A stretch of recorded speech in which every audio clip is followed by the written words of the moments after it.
Pagbasa sa banal na ebanghelyo ng Panginoon ayon sa sulat ni San Marcos sa kabanata 6, talata 34 hanggang 44. Noong panahong iyon nakita ni Jesus ang napakaraming tao. Nahabag siya sa kanila sapagkat para silang mga tupang walang pastol.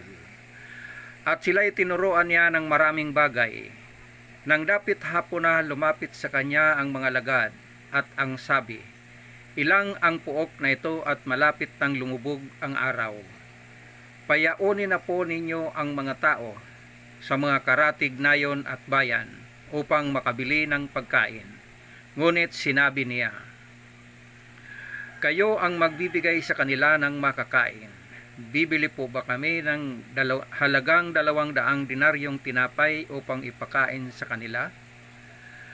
Tanong ng mga alagad, "Ilan ba ang dala ninyong isda?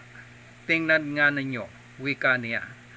Pagkatapos tingnan ay kanilang sinabi, 5 po at 2 isda.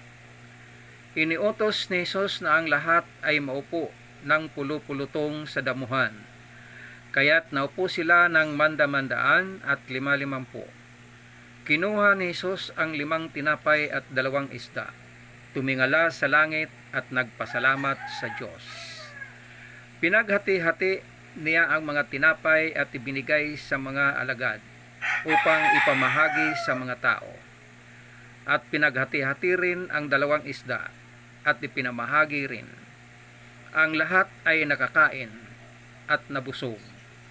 Nang tipunin ng mga alagad ang lumabis na hati-hating tinapay at isda, nakapuno sila ng 12 bakol. Sa mga nagsikain, 5,000 ang mga lalaki. Ang mabuting balita ng Panginoon.